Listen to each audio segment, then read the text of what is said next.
let's go now straight to Parliament. And I'd like you to watch this video. Alexander Afenyo Markin making his opening remarks yesterday at the vetting of the 9th Chief Justice nominee for the Republic of Ghana.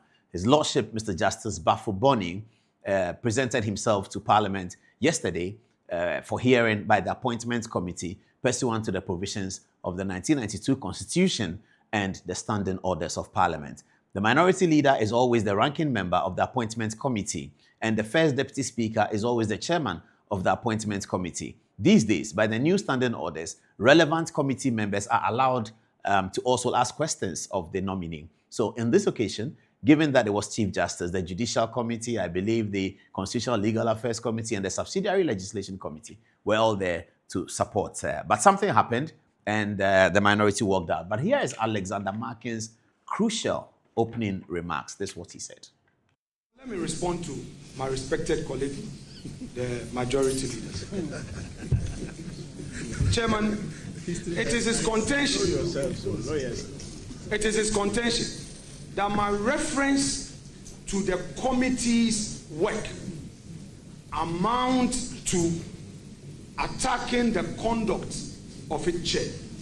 With the greatest respect, I need to be listened to, and he has to pay attention to language as used in context.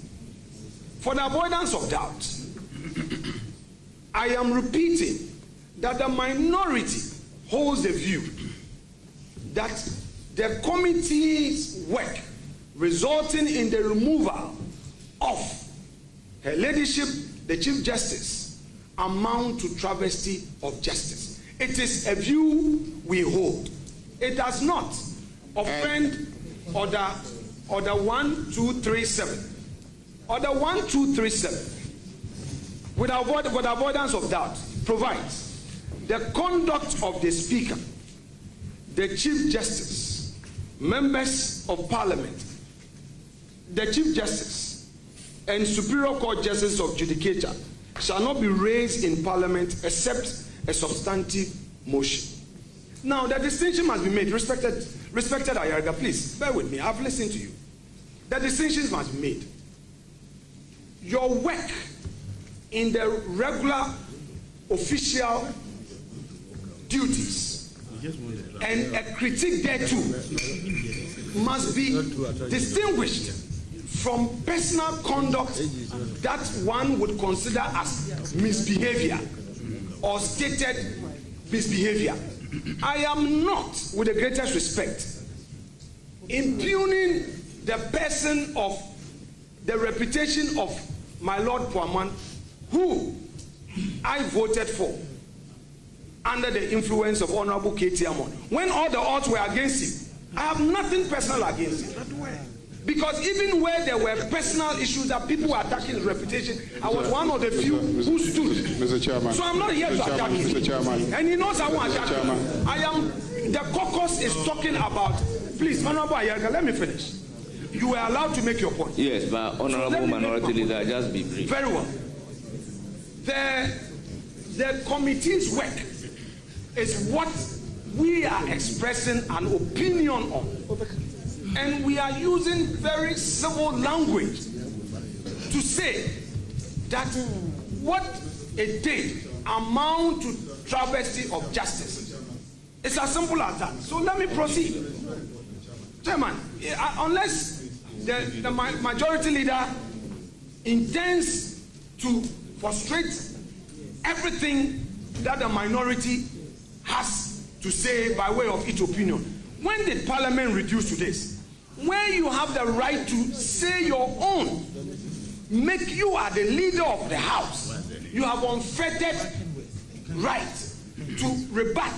That is the debate we even have on the floor. When there is a debate, you take note. Where you think you disagree, when it gets your turn, you should also say that the committee's work did not amount to travesty of justice. Simplicity. But this issue of one line, point of order, next line, you are marking, don't say this, don't say that. Where are we heading to? The judiciary criticizes the government and members of the public where they disagree in their ruling. we Honorable Minority Leader, kindly conclude for me. The work of even Please their conclude for division. me. Conclude So for me. I beg you, leader. Conclude. We all agree, Chairman. You know. Conclude. Right. Lawyer, you were in the room. What happened? Good evening to your viewers. Yesterday, we had gone to do the vetting of the Chief Justice nominee, Justice Lord Baffoe Bonnie. By way of practice, the minority leader, who is the ranking of the appointments committee, was making an introductory remark. The majority leader then decides that for every sentence he utters, for which he finds a problem with, he will then object to it. And for the speaker, for the chairman of the appointments committee, that is the first deputy speaker who was presiding over the committee, to then make a ruling or take a position. In some instances, he didn't rule. In some instances, he ruled. And so what happened basically was very frustrating. You know, by way of practice, for all committee meetings in Parliament, at the commencement, introductory remarks are made by the person presiding and then the ranking member. And so it was exactly what the Honorable Minority Leader was doing. But it appears that it rubbed the Majority Leader and the Majority Chief Whip the wrong way, for which reason they kept objecting. You see, basically, until he uttered or read what he was saying, you definitely wouldn't know what he was going to say. How he was going to land. And how he was going to land. Therefore, what is mostly done is for you to wait till he finishes what he's saying, and then whatever portion of it you have a problem with, you would state it in an objection, and then there will be a ruling which will expunge those portions if they are so upheld by the person presiding, that is the chair. But in this instance, you could tell that the majority leader was not ready to accommodate the minority leader, to the extent that he said, I will not allow you to breach a single rule. Yeah, but that was fair, wasn't it? Should he allow him to breach a rule? It's fair, but allow him to finish. When he finishes and you object to it and your objection is upheld, the portions of it which you find offensive will be expunged. There was a view about the minority leader's propositions that he was re-arguing a motion that had failed in the House, where he had sent a motion and the Speaker had objected to the motion that the vetting should be called off. So I think the battle lines had been drawn before, and it was thought that he was re-arguing that motion because now he knew that the whole nation was watching. That was completely off the mark. Motions are basically requests that you make to the Speaker, and then the Speaker will rule on it, whether to grant your request or not. Introductory remarks, they are not requests. But he seemed to be saying the same things in the motion about the illegality or the wrongfulness of the removal of Gertrude Tokon. If it was wrong, and the Speaker, the chairman, found it offensive, at the end of the day, you will expunge it from the record. Their challenge has been, they wouldn't want it to be captured in the Hansard. The event, they don't want it to be captured in the Hansard. Otherwise, who doesn't know what has happened to Justice Tokonu in this country?